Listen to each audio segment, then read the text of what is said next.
Hey, what's up, Spencer? My name is everybody and welcome back to my channel. It is about 1 o'clock in the afternoon and it has been a long day already. This morning I got up and went on a 2-hour hike with my friend Maddie. We went to a place called Bear Creek, I believe, or Beaver Creek, something like that. It was a beautiful hike. I absolutely love doing it. I definitely don't go out and go hiking anywhere near as much as I should, and part of the reason is because I have to drive like 45 minutes to get to any hiking trails. It's kind of a little bit ridiculous, but I absolutely love doing it and I can't wait to do it again. I definitely need to do more physical activity. I need to be eating healthier. I need to be doing more in my life. I feel like I've been very stagnant lately and I don't like that. I want to start making strides and move forward with my life as opposed to just kind of sitting in this space where I've just been like so anxious and so overwhelmed constantly. I just hate that and I'm done with it. So let's move on.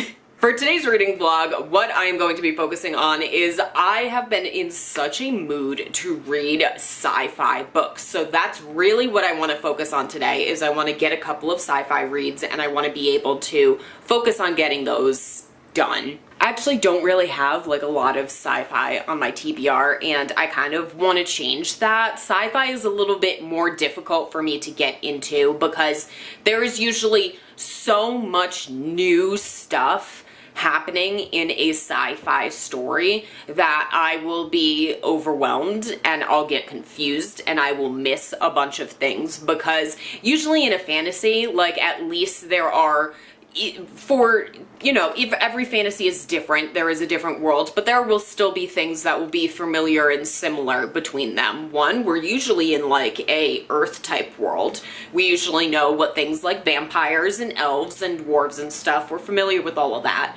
In sci-fi, you usually have to figure out a brandy new world, brandy new races, brandy new culture, just so much new stuff and new technology that it'll be very difficult for me to keep track of it all. And so I feel like that's kind of why I haven't been as into sci-fi lately, and I kind of want to change that. So the first book that I'm going to be focusing on is Annihilation by Jeff Vandermeer. I don't remember anything about what this book is about, but I did buy it at Barnes & Noble recently specifically because it is a sci-fi book and it interested me. I'm not going to be reading the back because I like going into books blind and I like kind of getting whatever I get from what I am reading at the time, you know? So yeah, I'll update you guys once I am a decent way into this.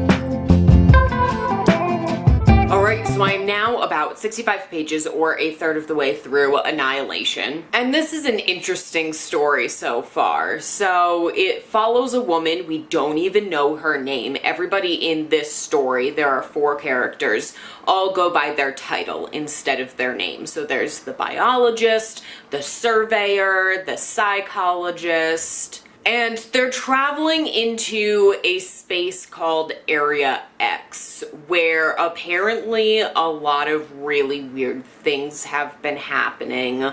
People have seen hallucinations, people have disappeared, people have killed each other. There have been many expeditions into Area X before these people went. This is the 12th expedition going into Area X. And it seems like the main part that they are exploring here is they have come across a tower, except it's not really a tower, it goes into the earth, but the main character, like, really distinctly is like, the word tower is the only thing that I can really use to describe this. Even though it goes into the earth, tower is the only word that really seems to be correct here. So they're traveling into this tower, they're learning some weird things. It seems to be really alive, maybe, like the walls might be made out of flesh, and there might be something in there, which is why I'm saying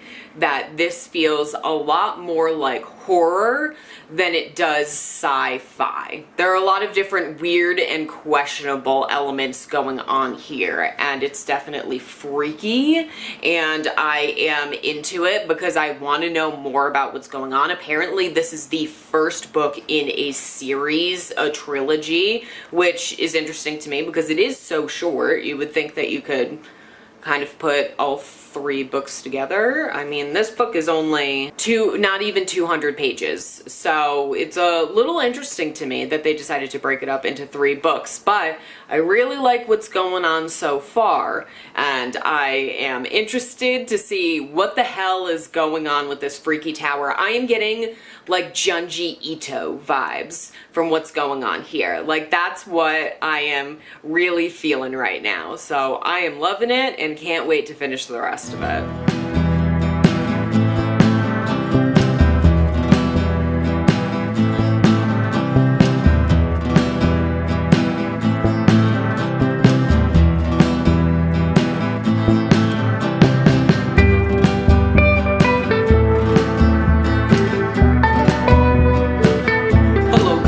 It is the next day, and I have now finished Annihilation by Jeff Vandermeer. I'm gonna be giving this book 4.5 stars. There isn't really much more for me to say that I haven't really already. Like I said, this felt very more like horror than sci-fi, and it gives off really strong Junji Ito vibes, where everything is just strange and slightly off and gives you this feeling of like discomfort because things aren't acting the way that they're supposed to. This says that it's the first book in a trilogy, but when I went on Storygraph, it showed that there are 4 books in the series, and the other books do seem to be significantly longer than this one. This one isn't even 200 pages. The next one is like 350 pages. Every single book seems to get longer, and I'm not really sure what the second book is supposed to be about, because I do not think that we would be following the same character as this one.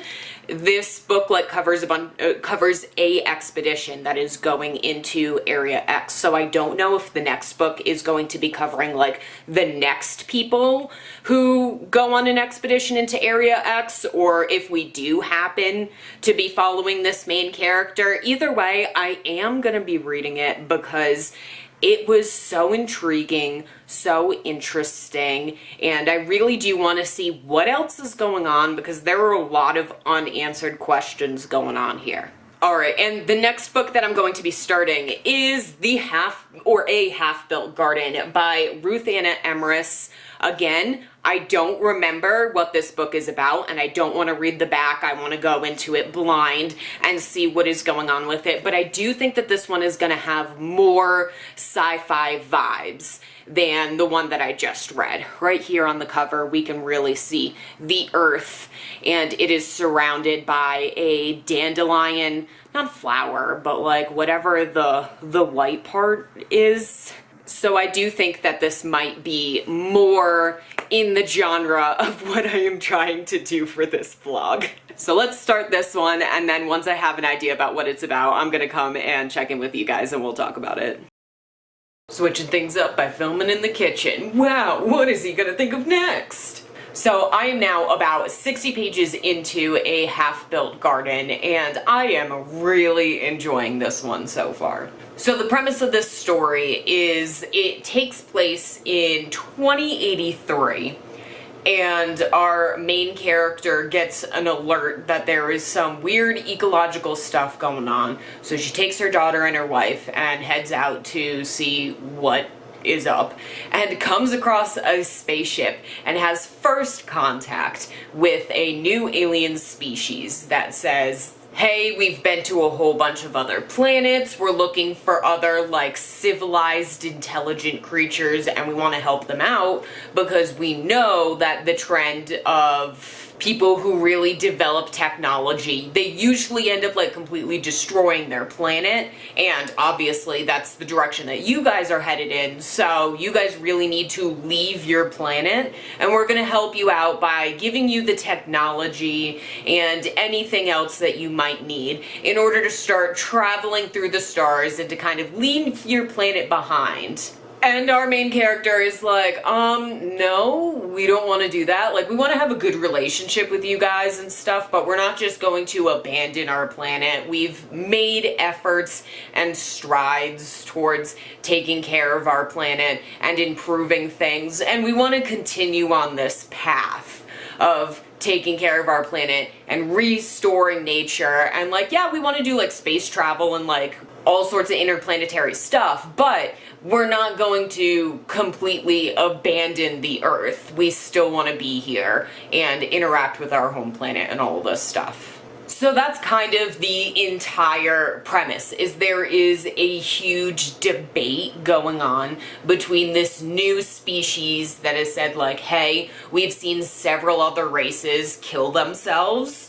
through the efforts that, like, you guys are doing, and you will get there, versus the people who want to stay on Earth and obviously are very concerned about why these aliens are so desperate to get them to leave the planet. And they're being like, do you want our planet for sneaky reasons? Like, are you trying to get us to leave so then you can use it and, like, colonize it and stuff like that? So there is just so much debate going on about what is best for everybody, how we should move forward as humans, and there's also this huge gender aspect to it, because obviously any alien creatures that show up, any other, you know, species that are different than us, are gonna have a totally different culture than us, especially because these are not like humanoid type aliens, they're like bug, spider type aliens. So the way that gender works for them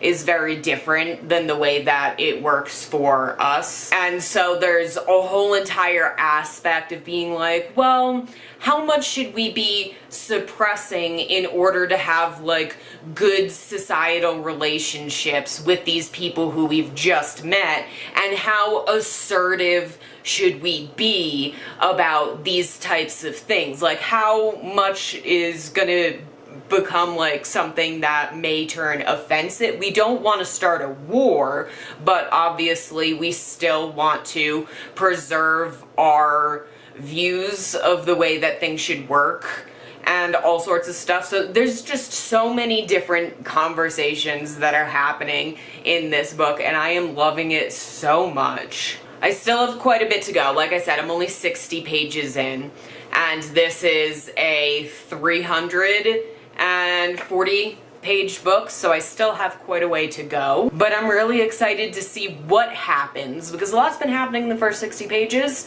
so I can't wait to see what else is gonna come from it.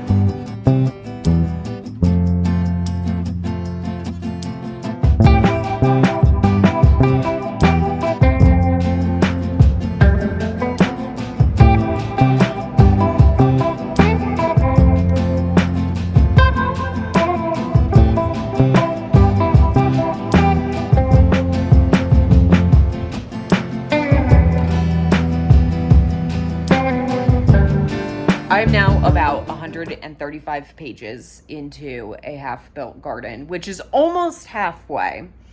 And I do have to say, I am kind of getting pretty bored with this, because every single scene is just people talking and discussing things. Nothing is really happening. It's just so much talking and so much debate about different things. Our main character has traveled to another country where they do have a different type of gender presentation, where instead of having like he and she and they, it's more everybody plays like different roles, where you can be a princess one day, you can be a hollow the next day, and it's just kind of based on vibes. They kind of like don't really have gender over there, which is an interesting concept. But again, it's just everybody talking. Everybody just like debating about different aspects of gender and like what gender means, and everybody kind of like laughing at each other because everybody thinks that the other culture has a ridiculous view of gender presentation and the way people should like communicate with each other about their identity and stuff like that. It's not that it's not interesting. It is. But at the same time, nothing is happening. And I know that for some people, like, that can be great and they like that. I'm somebody who I need a plot. I need something to be going on. I need there to be some sort of conflict. And there doesn't seem to be much of any right now. So I'm going to continue reading it, obviously. But that's kind of my current thought process, is that everybody's talking, nothing is happening, and that's kind of it.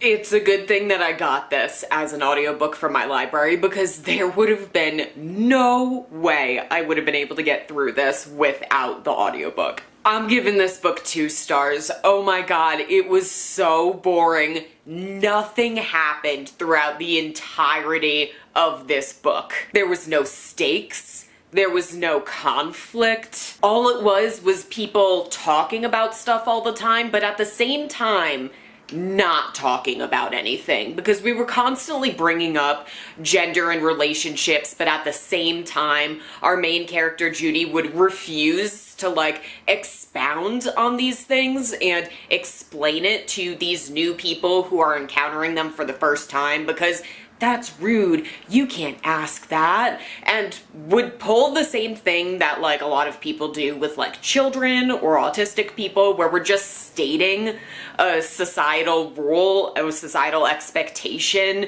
and not explaining anything behind that. Like, yeah, it's considered rude and offensive to ask who carried a child, but for these people, you know, the aliens, that's not rude. It is a important part of their culture, and refusing to expound on like why that's rude or what is really important in parenting for like humans and stuff, or like going into the context of adoptive families or surrogate parents and stuff like that. No, there's no conversation about anything whatsoever. Our main character just fully expects everybody to know and accept and understand what is going on without having any explanation to anything. The main character also seemed very closed-minded and very prejudiced. She at one point went to another country, which was what used to be the corporations, and the people there do kind of still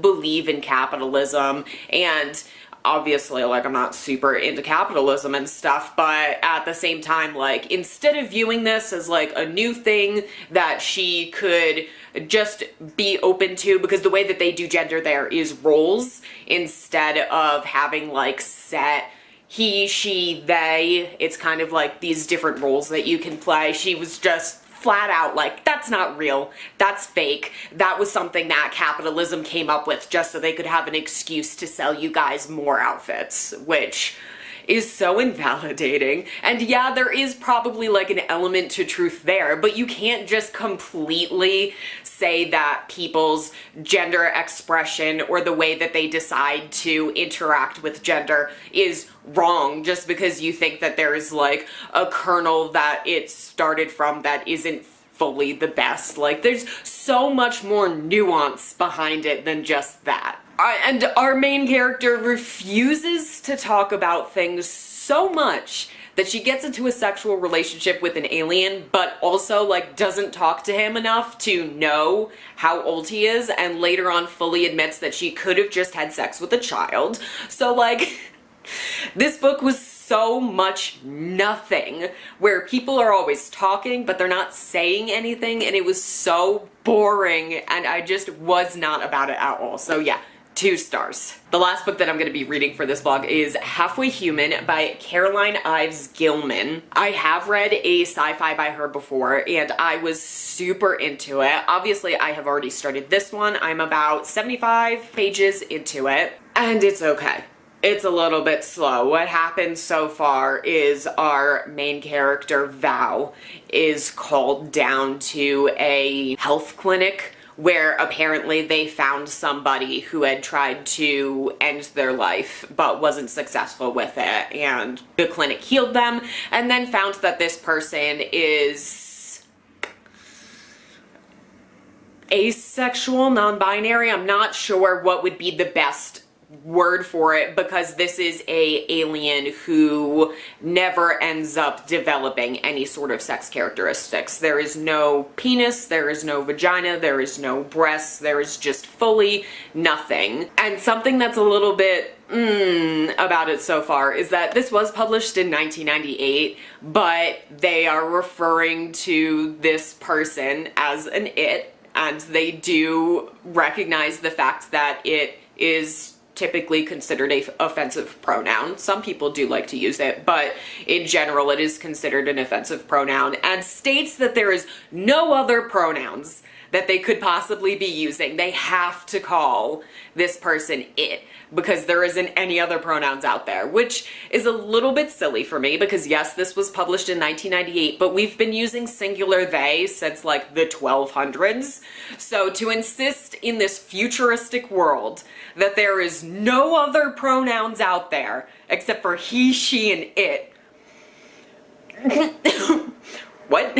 I'm not 100% sure where we're supposed to be going with this plot, or like what is gonna be happening, because like I said, only about 75 pages in, and this is like a 500, almost 500 page book. So we're gonna have to see what's going on there, because it doesn't seem to be one of the sci-fi books where we are exploring a unique aspect of gender.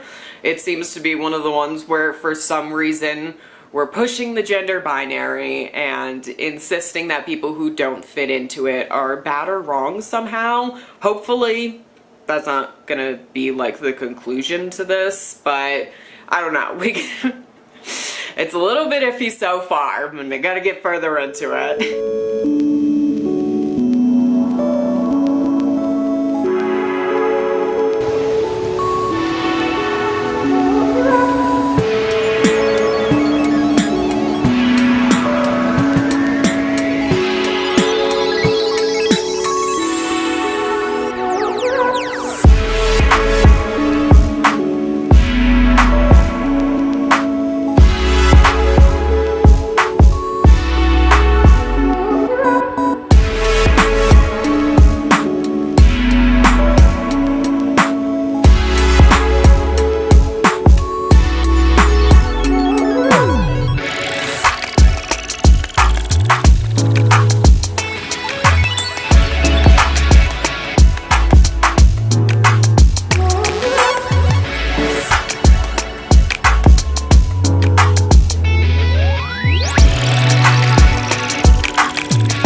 halfway through Halfway Human, and very much like a half-built garden, there is no stakes, there is no conflict, and this book is proving to be very boring.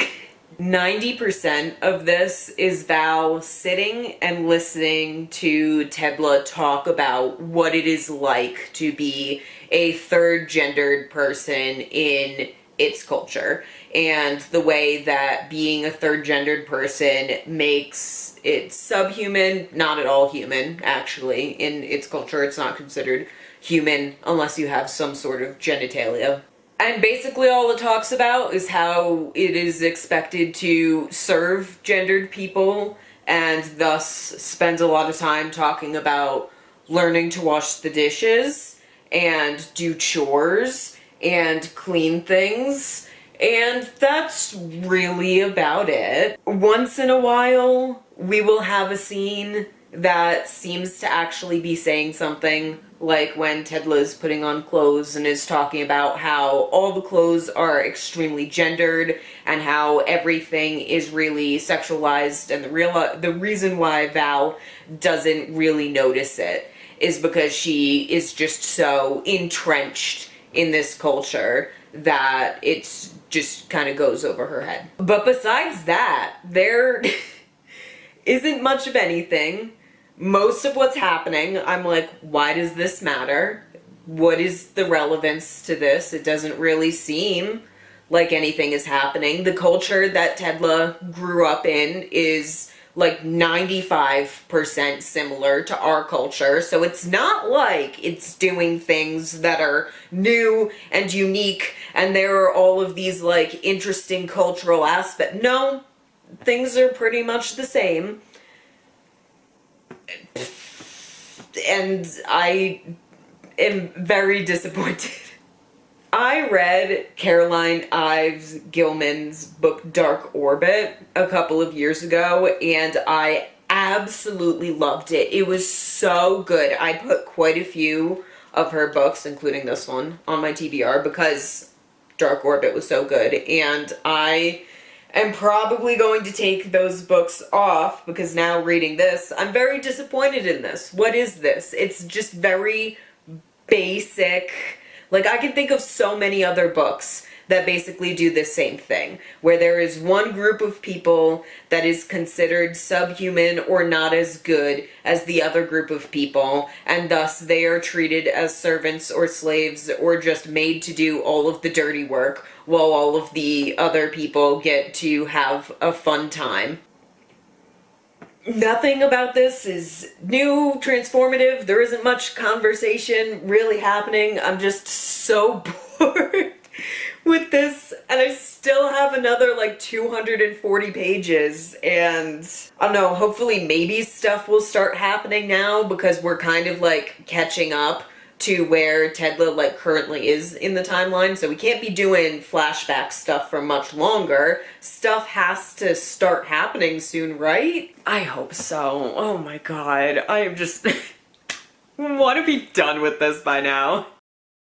Alright, so it is several days later, and I have finally finished Halfway Human, and I'm gonna be giving this book 3.5 stars. I have to say, the second half of this book was considerably better than the first half of this book, and I think it's because we moved from the kind of world building aspect into things that actually started to matter and had an influence on the plot, and was character developing and all sorts of things like that. For example, Tedla gets given to a new guardian, so a new person that it is working for, and Tedla and this guardian start kind of like a romantic sexual relationship, but the guardian is a person who has been advocating for laws for third gender people to make sure that they're not being abused or assaulted and stuff like that. And so this guardian is having a whole ethical dilemma because he's like, wow, I created these laws to protect people like you from exactly what I'm doing